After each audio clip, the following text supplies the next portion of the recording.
Hi friends, welcome to my new video. ಎಲ್ಲರಿಗೂ ಸುಸ್ವಾಗತ. So Azim Premji scholarship ಬಗ್ಗೆ ಇವತ್ತು ಫುಲ್ ಡೀಟೇಲ್ಸ್ ಆಗಿ ಹೇಳ್ಕೊಡ್ತೀನಿ. ಏನಪ್ಪ ಅಂತಂದರೆ, ಸೊ ಇದಕ್ಕೆ ಏನೇನು ಎಲಿಜಿಬಿಲಿಟಿ ಇರುತ್ತೆ ಮತ್ತು ಯಾರಿಗೆಲ್ಲ ಅನ್ವಯ ಆಗುತ್ತೆ ಮತ್ತು ಈ ಸ್ಕಾಲರ್ಶಿಪ್ ಯಾವ ಥರ ಹಾಕಬೇಕು, ಸ್ಟೆಪ್ ವೈಸ್ ಸ್ಟೆಪ್ ಎಲ್ಲ ಫುಲ್ ಡೀಟೇಲ್ಸ್ ಆಗಿ ಹೇಳ್ಕೊಡ್ತೀನಿ.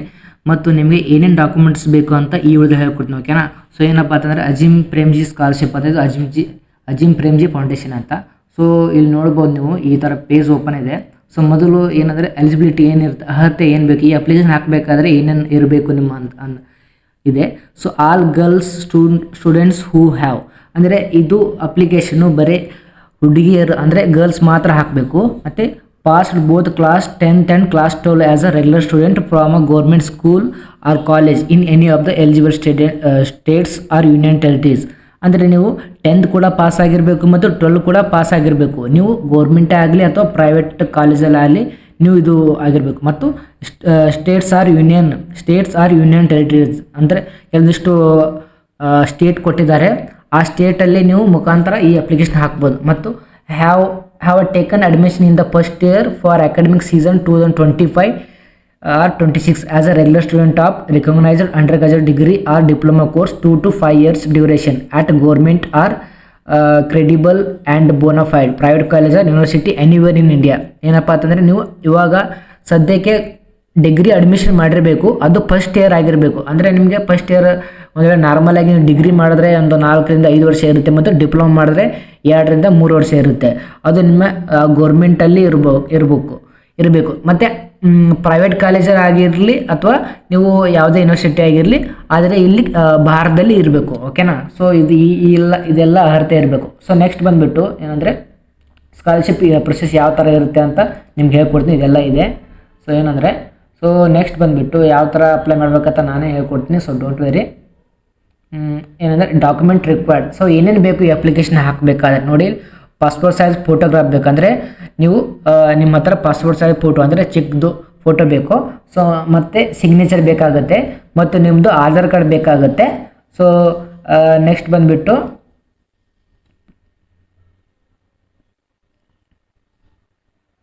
ಬ್ಯಾಂಕ್ ಡೀಟೇಲ್ಸ್ ಅಂದರೆ ಬ್ಯಾಂಕ್ ಪಾಸ್ಬುಕ್ ಬೇಕು ನಿಮ್ಮದು. ಸೊ ನೆಕ್ಸ್ಟ್ ಬಂದುಬಿಟ್ಟು ಕ್ಲಾಸ್ 10 ಮಾರ್ಕ್ಶೀಟ್ ಅಂದರೆ 10th ಮಾರ್ಕ್ಶೀಟ್ ಬೇಕು, ಮತ್ತು ಕ್ಲಾಸ್ 12 ಮಾರ್ಕ್ಶೀಟ್ ಬೇಕಂದರೆ ಸೆಕೆಂಡ್ PUC ಮಾರ್ಕ್ಶೀಟ್ ಬೇಕು, ಓಕೆನಾ. ಸೊ ಇಷ್ಟೆಲ್ಲ ಡಾಕ್ಯುಮೆಂಟ್ಸ್ ಬೇಕಾಗುತ್ತೆ. ಮತ್ತು ಕಾಲೇಜ್ ಅಡ್ಮಿಷನ್ ಪ್ರೂಫ್ ಮೇನ್ ಆಗಿ ಇದೇ ಬೇಕಾಗುತ್ತೆ. ಅಂದರೆ ನೀವು ಇವಾಗ ಡಿಗ್ರಿ ಫಸ್ಟ್ ಇಯರ್ ಏನು ಅಡ್ಮಿಷನ್ ಮಾಡಿರ್ತಿರಲ್ಲ, ಸೊ ಅದು ಕೂಡ ಬೇಕಾಗುತ್ತೆ. ಇಲ್ಲಿ ನೋಡ್ಕೋಬೋದು, bonafide certificate or tuition fee ಅಂತ ಟಿ ರಿಸಿಪ್ಟ್ ಅಂತ ಇರುತ್ತೆ. ಸೊ ನೀವು ಈ ಅಪ್ಲಿಕೇಶನ್ ಹಾಕಬೇಕಾಗುತ್ತೆ, ಓಕೆನಾ. ಸೊ ಒಂದು ವೇಳೆ ಟಿ ರಿಸಿಪ್ಟ್ ಇರಲಿಲ್ಲ ಅಂದರೆ ನೀವು ಅಪ್ಲಿಕೇಶನ್ ಹಾಕೋಕ್ಕಾಗಲ್ಲ. ಸೊ ಇಷ್ಟೆಲ್ಲ ಇದೆ. ಸೊ ಇದು ಈ ಥರ ಒಂದು ಪ್ರೊಸೀಜರ್ ಇದೆ. ಇದೆಲ್ಲ ಡಾಕ್ಯುಮೆಂಟ್ಸ್ ಬೇಕಾಗುತ್ತೆ, ನಿಮ್ಮ ಹತ್ರ ಇಟ್ಕೊಳ್ಳಿ. ಸೊ ಏನಪ್ಪ ಅಂದರೆ ಅಜಿಮ್ ಪ್ರೇಮ್ಜಿ ಸ್ಕಾಲರ್ಶಿಪ್ ಅಂತ. ಸೊ ಏನಪ್ಪ ಅಂತಂದರೆ, ಈ ವೆಬ್ಸೈಟ್ ನಿಮಗೆ ಬೇಕಂದರೆ ಯಾವ ಥರ ಹಾಕಬೇಕಂತಿದ್ರೆ, ಸೊ ಇಲ್ಲಿ ನೋಡ್ಕೊಳ್ಳಿ. ಏನಪ್ಪ ಅಂತಂದರೆ, ನಾವು ಮೊದಲು ಕ್ರೋಮ್ಗೆ ಅಂತ ನಿಮ್ಮ ಫೋನಲ್ಲಿ ಹಾಕಿದ್ದು, ನೀವೇನು ಕಂಪ್ಯೂಟರ್ ಸೆಂಟ್ರ್ ಹೋಗೋ ಅವಶ್ಯಕತೆ ಇಲ್ಲ. ಏನಪ್ಪ ಅಂದರೆ ನಿಮ್ಮ ಫೋನಲ್ಲಿ ಹಾಕಬೇಕಾಗುತ್ತೆ. ನೀವು ಕ್ರೋಮಲ್ಲಿ ಹೋಗಿ ಅಥವಾ ಗೂಗಲಲ್ಲಿ ಹೋಗಿ. ಸೊ ಅಲ್ಲಿ ಹೋಗಿದ ತಕ್ಷಣ ಸೊ ನೀವು ಏನಪ್ಪ ಅಂತಂದರೆ ಅಜಿಮ್ ಟೈಪ್ ಮಾಡ್ಕೊಳ್ಳಿ. ಏನಪ್ಪ ಅಂತಂದರೆ ಅಜಿಮ್ ಪ್ರೇಮ್ಜಿ ಫೌಂಡೇಶನ್ ಅಥವಾ ಅಜಿಮ್ ಪ್ರೇಮ್ಜಿ ಫೌಂಡೇಶನ್ ಅಂತ ನೀವು ಟೈಪ್ ಮಾಡಿದ್ರೆ ಸೊ ನಿಮಗೊಂದು ಪೇಜ್ ಓಪನ್ ಆಗುತ್ತೆ. ಇಲ್ಲಿ ನೋಡ್ಬೋದು ನೀವು. ಸೊ ಯಾವ ಥರ ಪೇಜ್ ಓಪನ್ ಆಗುತ್ತೆ ಅಂತ ನೀವು ನೋಡಿದ್ರೆ, ಸೊ ಆ ಒಂದು ನೋಡಿ ಇವಾಗ ಆಗ್ತಾಯಿದೆ, ಅಜಿಮ್ ಪ್ರೇಮ್ಜಿ ಫೌಂಡೇಶನ್ ಅಂತ ನೀವು ಟೈಪ್ ಮಾಡಿದ ತಕ್ಷಣ ನಿಮಗೆ ಈ ಥರ ಒಂದು ಪೇಜ್ ಓಪನ್ ಆಗುತ್ತೆ. ಇಲ್ಲಿ ನೋಡ್ಬೋದು ನೀವು. ಸೊ ಓಕೆನಾ.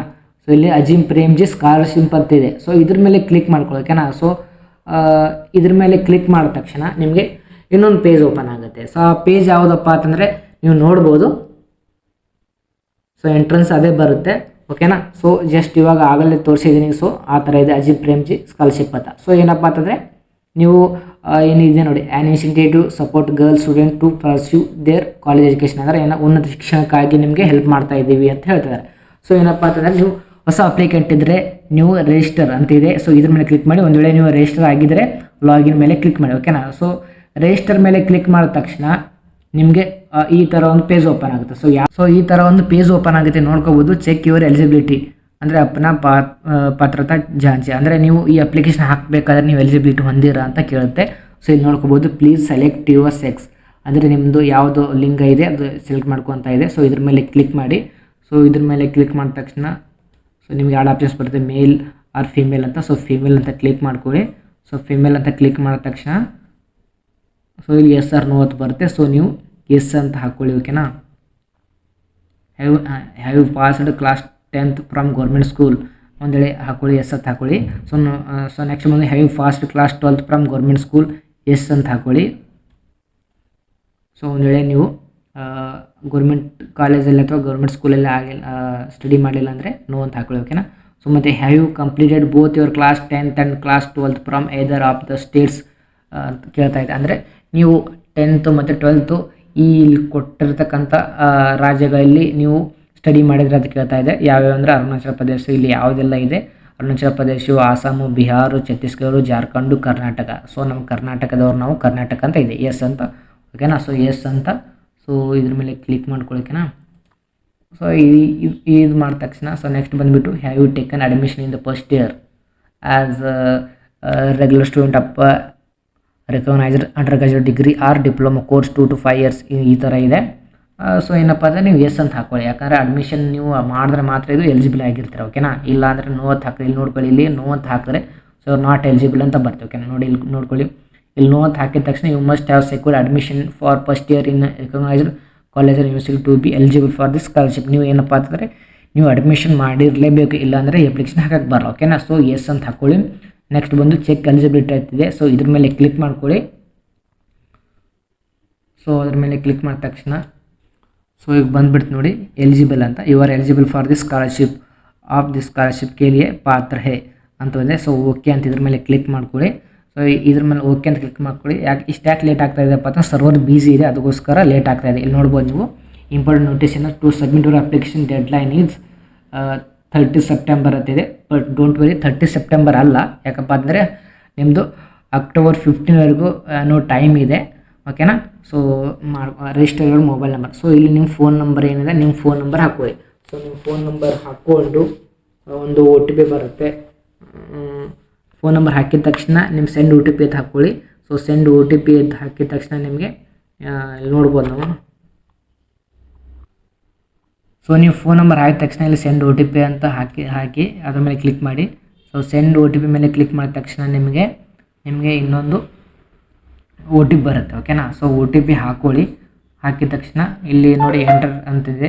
ಸೊ ಎಂಟ್ರ್ OTP ಆದ ತಕ್ಷಣ ಸೊ OTP ಏನು ಬಂದಿದೆ, OTP ಹಾಕ್ಕೊಳ್ಳಿ. ಓಕೆನಾ. 249356 ಅಂತ ಇದೆ ನಮ್ಮದು OTP. ಸೊ ವೆರಿಫೈ OTP ಅಂತ ಅದ್ರ ಮೇಲೆ ಕ್ಲಿಕ್ ಮಾಡ್ಕೊಳ್ಳಿ. ಓಕೆನಾ. ಸೊ ಇಲ್ಲಿ ಮತ್ತೆ ಸಕ್ಸಸ್ ಅಂತ ಬಂದಿದೆ. ಸೊ ನೆಕ್ಸ್ಟ್ ಇನ್ನೊಂದು ಪೇಜ್ ಓಪನ್ ಆಗುತ್ತೆ. ನಿಮ್ಮದು ಡೀಟೇಲ್ಸ್ ಹಾಕಬೇಕಾಗುತ್ತೆ. ನಿಮ್ಮದು ಆಧಾರ್ ಕಾರ್ಡ್ ನಂಬರು ಮತ್ತು ನಿಮ್ಮದು ಡಿಸ್ಟಿಕ್ಕು ಮತ್ತು ಇದೆಲ್ಲ ಬಂದುಬಿಡ್ತದೆ. ನೋಡ್ಕೊಳ್ಳಿ ನಿಮ್ದು ಏನಿದೆ ಇಲ್ಲಿ ರಿಜಿಸ್ಟ್ರೇಷನ್ ಇದೆ. ರಿಜಿಸ್ಟರ್ ಬಂದು ನೀವು ಫುಲ್ ನೇಮ್ ಹಾಕ್ಕೊಳ್ಳಿ. ಏನಾದರೂ ನೀವು ಫುಲ್ ನೇಮ್ ಹಾಕ್ಕೊಳ್ಳಿ. ಮತ್ತು ನಿಮ್ಮದು ಸೆಕೆಂಡ್ ಬಂದು ನಿಮ್ಮದು ಏನಪ್ಪ ಅಂತಂದರೆ ಲ್ಯಾಂಗ್ವೇಜ್ ಹಿಂದಿ ಆರ್ ಕನ್ನಡ, ನೀವು ಯಾವ್ದು ಬೇಕಾದ್ರೆ ಹಾಕ್ಕೊಳ್ಳಿ. ಓಕೆನಾ. ಕನ್ನಡ ಅಂತ ಹಾಕೋದು. ಓಕೆನಾ. ಹಿಂದಿ ಬೇಕಾದ್ರೆ ಹಿಂದಿ ಹಾಕ್ಕೊಳ್ಳಿ. ಸೊ ನೆಕ್ಸ್ಟ್ ಬಂದುಬಿಟ್ಟು ಇಲ್ಲಿ ನಿಮ್ಮದು ಆಧಾರ್ ಕಾರ್ಡ್ ನಂಬರ್ ಹಾಕ್ಕೊಳ್ಳಿ. ಸೊ ನೆಕ್ಸ್ಟ್ ಬಂದು ಕನ್ಫರ್ಮ್ ಆಧಾರ್ ನಂಬರ್ ಅಂತಿದೆ. ಇಲ್ಲಿ ಅಂತ ಆಧಾರ್ ಕಾರ್ಡ್ ನಂಬರ್ ಇದೆ ಕರೆಕ್ಟ್ ಮಾಡಿ ಹಾಕ್ಕೊಳ್ಳಿ. ಸೊ ನೆಕ್ಸ್ಟ್ ಬಂದಿದೆ ಇಲ್ಲಿ ಬಂದುಬಿಟ್ಟು ನಿಮ್ಮದು ಯಾವುದಿದೆ ಸ್ಟೇಟು ಅದು ಹಾಕ್ಕೊಳ್ಳಿ. ಕರ್ನಾಟಕ ಅಂತ ಇದೆ, ನಮ್ಮದು ಕರ್ನಾಟಕದ ಹಾಕೊಳ್ಳೋಣ. ಸೊ ನಿಮ್ಮದು ಡಿಸ್ಟಿಕ್ ಯಾವ್ದು ಬರುತ್ತೆ ಅದು ಕೂಡ ಹಾಕ್ಕೊಳ್ಳಿ. ಓಕೆನಾ.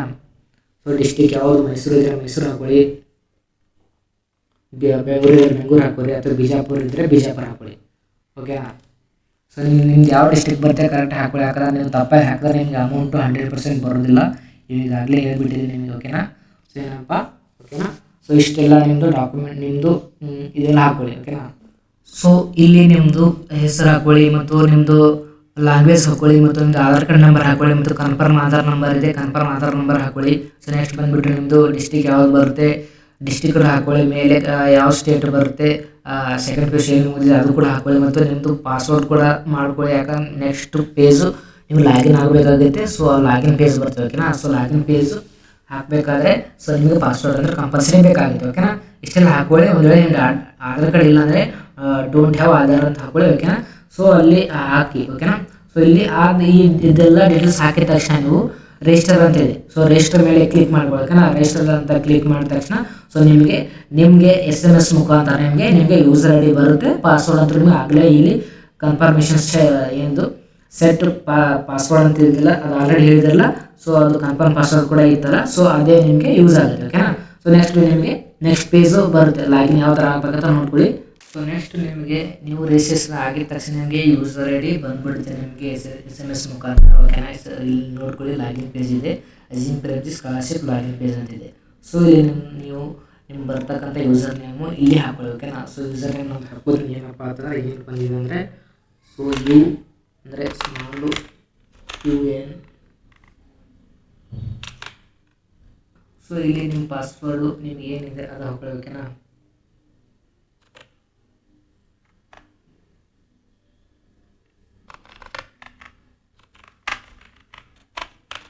ಸೊ ನೀವು ಪಾಸ್ವರ್ಡ್ ಹಾಕುವಾಗ ಹಿಂದೆ ರಿಜಿಸ್ಟ್ರೇಷನ್ ಮಾಡುವಾಗ ಏನು ಹಾಕಿರ್ತಾರೆ ಅದು ಹಾಕೊಳ್ಳಿ. ಓಕೆನಾ, ಸೊ ಕರೆಕ್ಟಾಗಿ ಹಾಕೊಳ್ಳೋದ್ರೆ ತಪ್ಪು ಹಾಕಿದರೆ ಲಾಗಿನ್ ಆಗಲ್ಲ. ಓಕೆ, ಸೊ ನೆಕ್ಸ್ಟ್ ಬಂದುಬಿಟ್ಟು ಇನ್ನೊಂದು ಪೇಜ್ ಓಪನ್ ಆಗುತ್ತೆ ಲಾಗಿನ್ ಆಗಿದ ತಕ್ಷಣ. ಸೊ ಯಾವ ಥರ ಪೇಜ್ ಓಪನ್ ಆಗುತ್ತೆ ನೀವು ನೋಡ್ಕೋಬೋದು ಲೈವ್. ಸೊ ಇದು ಕಂಪ್ಲೀಟ್ ಯುವರ್ ಬೇಸಿಕ್ ಇನ್ಫಾರ್ಮೇಷನ್ ಅಂತಿದೆ. ಸೊ ನೋಡ್ಬೋದು ನೀವು. ಸೊ ಲಾಗಿನ್ ಆಗಿದ ತಕ್ಷಣ ನಿಮಗೆ ಇನ್ನೊಂದು ಪೇಜ್ ಓಪನ್ ಆಗುತ್ತೆ. ಸೊ ಪೇಜ್ ಏನಪ್ಪ ಅಂದರೆ ಬೇಸಿಕ್ ಇನ್ಫಾರ್ಮೇಷನ್ ಅಂತ ಬಂದಿದೆ. ಸೊ ಇಲ್ಲಿ ನೋಡ್ಬೋದು. ಸೊ ಇಲ್ಲಿ ಪರ್ಸನಲ್ ಇನ್ಫಾರ್ಮೇಷನ್ ಬಂದುಬಿಟ್ಟು ಇಲ್ಲಿ ಫುಲ್ ನೇಮ್ ಅಂತ ಇದೆ. ಸೊ ಫುಲ್ ನೇಮ್ ಆಲ್ರೆಡಿ ಇತ್ತು, ನಾನು ಜಸ್ಟ್ ಡಿಲೀಟ್ ಮಾಡಿದ್ದೀನಿ. ಯಾಕಪ್ಪ ಅಂತಂದರೆ ಇನ್ಫಾರ್ಮೇಷನ್ ಯಾರಿಗೂ ಹೋಗೋದು ಬೇಡ ಅಂತ. ಸೊ ಇಲ್ಲಿ ನಿಮ್ದು ಏನು ಹೆಸರಿದೆ ಹೆಸರು ಹಾಕ್ಕೊಳ್ಳಿ. ಸೊ ಇಲ್ಲಿ ನಿಮ್ಮ ಸೆಕ್ಸ್ ಯಾವುದಿದೆ, ಸೊ ಮೇಲ್ ಫಿಮೇಲು, ಸೊ ಫಿಮೇಲ್ ಅಂತ ಹಾಕ್ಕೊಳ್ಳಿ. ಅಂದರೆ ಬರ್ತಿಲ್ಲ ಅಂದರೆ ಬರಲ್ಲ. ಸೊ ನೆಕ್ಸ್ಟ್ ಬಂದುಬಿಟ್ಟು ನಿಮ್ಮದು ಡೇಟ್ ಆಫ್ ಬರ್ತ್ ಏನಿದೆ ಡೇಟ್ ಆಫ್ ಬರ್ತ್ ಹಾಕ್ಕೊಳ್ಳಿ. ಸೊ ನೆಕ್ಸ್ಟ್ ಬಂದುಬಿಟ್ಟು ನಿಮ್ಮ ಫೋನ್ ನಂಬರ್ ಹಾಕ್ಕೊಳ್ಳಿ. ಸೊ ನೆಕ್ಸ್ಟ್ ಬಂದುಬಿಟ್ಟು ನಿಮ್ಮದು ಇಮೇಲ್ ಐ ಡಿ ಯಾವುದು ಇಮೇಲ್ ಐ ಡಿ ಹಾಕ್ಕೊಳ್ಳಿ. ಮತ್ತು ಫಾದರ್ ನೇಮು ಮದರ್ ನೇಮು ಗಾಡಿ ನೇಮ್ ಹಾಕ್ಕೊಳ್ಳಿ. ಸೊ ನೆಕ್ಸ್ಟ್ ಬಂದುಬಿಟ್ಟು ಕಮ್ಯುನಿಕೇಷನ್ ಅಡ್ರೆಸ್ ಅಂತ ಇರುತ್ತೆ. ಸೊ ಕಮ್ಯುನಿಕೇಷನ್ ಅಡ್ರೆಸ್ಸಲ್ಲಿ ನಿಮ್ಮದು ಯಾವ ಸ್ಟೇಟ್ ಬರ್ತದೆ ಅದು ಹಾಕ್ಕೊಳ್ಳಿ, ಮತ್ತು ಡಿಸ್ಟಿಕ್ ಯಾವ್ದು ಬರ್ತದೆ ಅದು ಹಾಕ್ಕೊಳ್ಳಿ. ಸೊ ನೆಕ್ಸ್ಟ್ ಬಂದುಬಿಟ್ಟು ಅಡ್ರೆಸ್ ಯಾವ್ದು ಬರುತ್ತೆ ಅದು ಕೂಡ ಹಾಕ್ಕೊಳ್ಳಿ. ಇಲ್ಲಿ ಪಿನ್ ಕೋಡ್ ಯಾವ್ದು ಬರುತ್ತೆ ಅದನ್ನು ಕೂಡ ಹಾಕ್ಕೊಳ್ಳಿ. ಓಕೆನಾ, ಸೊ ಇಲ್ಲಿ ನೋಡ್ಬೋದಪ್ಪ ಅಂದರೆ, ಸೊ ನೆಕ್ಸ್ಟ್ ನಿಮ್ಮ ಪರ್ಸನಲ್ ಇನ್ಫಾರ್ಮೇಷನ್ ಮತ್ತು ಕಮ್ಯುನಿಕೇಷನ್ ಅಡ್ರೆಸ್ ಹಾಕಿದ ತಕ್ಷಣ ಇಲ್ಲಿ ಸೇವ್ ಅಂತ ಇದೆ. ಸೊ ಸೇವ್ ಮೇಲೆ ಕ್ಲಿಕ್ ಮಾಡ್ಕೊಳ್ಳಿ. ಸೊ ಸೇವ್ ಅಂತ ಕ್ಲಿಕ್ ಮಾಡಿದ ತಕ್ಷಣ ಸೊ ಇನ್ನೊಂದು ಪೇಜ್ ಓಪನ್ ಆಗುತ್ತೆ. ಸೊ ಮೇನಪ್ಪ ಕ್ರಿಯೇಟ್ ಎ ನ್ಯೂ ಅಪ್ಲಿಕೇಶನ್ ಅಂತ ಬರುತ್ತೆ, application dashboard. Create a new application ಮೇಲೆ ಕ್ಲಿಕ್ ಮಾಡ್ಕೊಳ್ಳಿ. ಸೊ ಅಲ್ಲಿ ಮೇನ್ ಇರೋದು ಇದೆಲ್ಲ ಇಲ್ಲೇ ಬರೋದು. ನೆಕ್ಸ್ಟ್ ಅಪ್ಲಿಕೇಶನ್ ಓಪನ್ ಆಗಿರೋದು ಇಲ್ಲೇ ನೋಡ್ಕೊಳ್ಳಿ. ಇಲ್ಲಿ ಪ್ರೋಗ್ರೆಸ್ 0% ಇದೆ. ಸೊ ಇದೆಲ್ಲ 100% ಮಾಡ್ಕೊಬೇಕಾಗುತ್ತೆ. Application form complete all sections ಅಂತಿದೆ. ಸೊ ಏನಪ್ಪ ಅಂತಂದರೆ ಇಲ್ಲಿ ನೋಡಿ passport size photo and signature ಎಷ್ಟು ಇರಬೇಕಂತಿದೆ ಇಲ್ಲಿ ನೋಡ್ಕೊಳ್ಳಿ. Passport size photo JPG JPEG PNG ಕೂಡ ಇರ್ಬೋದು. ಮತ್ತು ಸೈಜ್ ಎಷ್ಟು ಇರಬೇಕು, photo size passport size 30 KB ಇಂದ 500 KB ಅಂತಿದೆ. ಸೊ ಅದು ಕೂಡ ಮಾಡ್ಕೊಳ್ಳಿ. ಸೊ ನೆಕ್ಸ್ಟ್ ಬಂದುಬಿಟ್ಟು ಏನಂದರೆ ನೀವು ಸಿಗ್ನೇಚರ್ ಎಷ್ಟು ಇರಬೇಕು ಅಂತ ಇದೆ. ಸಿಗ್ನೇಚರ್ 30 KB ಇಂದ 500 KB ಎರಡು ಕೂಡ ಅಷ್ಟೇ ಇರಬೇಕು. ಓಕೆನಾ, ಸೊ ಇಷ್ಟೆಲ್ಲ ನೀವು ನೋಡ್ಬೋದು. ಪಾಸ್ಪೋರ್ಟ್ ಸೈಜ್ ಫೋಟೋ ಮತ್ತು ಸಿಗ್ನೇಚರ್ ಎಲ್ಲ ಅಪ್ಲೋಡ್ ಮಾಡಬೇಕಂತ ಎಲ್ಲ ಆಪ್ಷನ್ಸ್ ಇದೆ. ಸೊ ಯಾವ್ಯಾವ ಪ್ರೊಸೀಜರ್ ನೋಡಿ, ಪಾಸ್ಪೋರ್ಟ್ ಸೈಜ್ ಫೋಟೋ ಸಿಗ್ನೇಚರ್ ಹಾಕ್ಕೊಳ್ಳಿ. ಸೊ ನೆಕ್ಸ್ಟ್ ಬಂದುಬಿಟ್ಟು ನಿಮ್ಮದು ಆಧಾರ್ ಕಾರ್ಡ್ ಅಪ್ಲೋಡ್ ಮಾಡ್ಕೊಳ್ಳಿ. ಸೊ ನೆಕ್ಸ್ಟ್ ಬಂದುಬಿಟ್ಟು ಬ್ಯಾಂಕ್ ಡೀಟೇಲ್ಸ್ ಕೂಡ ಹಾಕ್ಕೊಳ್ಳಿ. ಸೊ ನೆಕ್ಸ್ಟ್ ಬಂದುಬಿಟ್ಟು ಕ್ಲಾಸ್ 12 ಮಾರ್ಕ್ಸ್ ಶೀಟ್ ಕೂಡ ಅಪ್ಲೋಡ್ ಮಾಡ್ಕೊಳ್ಳಿ. ಕ್ಲಾಸ್ 12 ಕೂಡ ಮಾಡ್ಕೊಳ್ಳಿ. ಮತ್ತು ಅಡ್ಮಿಷನ್ ಪ್ರೂಫ್ ಕೂಡ ರಿಸಿಪ್ಟ್ ಇರುತ್ತೆ ಅದು ಕೂಡ ಸಬ್ಮಿಟ್ ಮಾಡ್ಕೊಳ್ಳಿ. ಓಕೆನಾ, ಅಪ್ಲೋಡ್ ಮಾಡ್ಕೊಂಡು ನೆಕ್ಸ್ಟ್ ಬಿಟ್ಟು ಸಬ್ಮಿಟ್ ಮಾಡ್ಕೊಳ್ಳಿ. ಓಕೆನಾ, ಸೊ ಇಷ್ಟೆಲ್ಲ ಪ್ರೊಸೀಜರ್ ಇದೆ. ಸೊ ಅಪ್ಲಿಕೇಶನು ಹಾಕ್ಕೊಳ್ಳಿ. ಓಕೆನಾ, ಸೊ ವೇಸ್ಟ್ ಮಾಡೋಕ್ಕೆ ಹೋಗಬೇಡಿ. ಸೊ ಅಮೌಂಟ್ ಬಂದಿರುತ್ತೆ, ಅದಕ್ಕೋಸ್ಕರ ವೇಟ್ ಮಾಡೋಕ್ಕೆ ಹೋಗಬೇಡಿ. ಸೊ ಅಮೌಂಟ್ ಯಾವಾಗ ಬರುತ್ತೆ ಅಂತ ನಿಮ್ಗೆ ಹೇಳ್ಕೊಡ್ತೀನಿ. ಓಕೆನಾ, ಸೊ ದಯವಿಟ್ಟು ಈ ವಿಡಿಯೋ ನಿಮ್ಗೆ ಇಷ್ಟ ಆದರೆ ನಮ್ಮ ಚಾನಲ್ಗೆ ಸಬ್ಸ್ಕ್ರೈಬ್ ಮಾಡಿ ಮತ್ತು ಈ ವಿಡಿಯೋ ನಿಮ್ಮೆಲ್ಲ ಫ್ರೆಂಡ್ಸ್ಗೆ ಶೇರ್ ಮಾಡಿ. ಓಕೆನಾ, ಯಾಕಂದರೆ ಎಲ್ಲರಿಗೂ ಯೂಸ್ಫುಲ್ಲಾಗಿ ವಿಡಿಯೋ ಮಾಡ್ತಾ ಇದ್ದೀನಿ ಎಷ್ಟೋ ಕಷ್ಟಪಟ್ಟು, ಅದಕ್ಕೋಸ್ಕರ. ಸೊ ಎಲ್ಲರಿಗೂ ಅಮೌಂಟ್ ಬರಲಿ ಅಂತ ನಾನು I will pray to God. ಓಕೆನಾ, ಸೊ ಇನ್ನೂ ನಮ್ಮ ಹತ್ರ 4 ರಿಂದ 5 ಸ್ಕಾಲರ್ಶಿಪ್ಗಳಿದ್ದಾವೆ. ಎಲ್ಲರಿಗೂ ಹುಡುಗರಿಗೂ ಇದೆ, ಹುಡುಗಿಯರಿಗೂ ಇದೆ, ಗರ್ಲ್ಸ್ಗೆ ಕೂಡ ಇದೆ, ಬಾಯ್ಸ್ಗೂ ಕೂಡ ಇದೆ. ಸೊ ಅದು ನೆಕ್ಸ್ಟ್ ವಿಡಿಯೋದಲ್ಲಿ ಹೇಳ್ಕೊಡ್ತೀನಿ. ಸೊ ಅದಕ್ಕೋಸ್ಕರ ಮೊದಲು ಈ ವಿಡಿಯೋಗೆ ಲೈಕು ಮತ್ತು ಶೇರು ಮತ್ತು ಕಮೆಂಟ್ ಮಾಡಿದ್ರೆ, ಈ ವಿಡಿಯೋದಲ್ಲಿ ನಿಮಗೆ ಒಂದು ವೇಳೆ ಗೊತ್ತಾಗಲಿಲ್ಲ ಅಪ್ಲಿಕೇಶನ್ ಯಾವ ಥರ ಹಾಕಬೇಕಂತ ಗೊತ್ತಾಗಲಿಲ್ಲ ಅಂದರೆ ದಯವಿಟ್ಟು ಕಮೆಂಟ್ ಮಾಡಿ ಅದಕ್ಕೆ ಏನಂತ ಸೊಲ್ಯೂಷನ್ ಹೇಳ್ಕೊಡ್ತೀನಿ. ಓಕೆನಾ, ಸೊ ಗೈಸ್ ಮುಂದಿನ ವಿಡಿಯೋದಲ್ಲಿ ಸಿಗೋಣ. So thank you so much.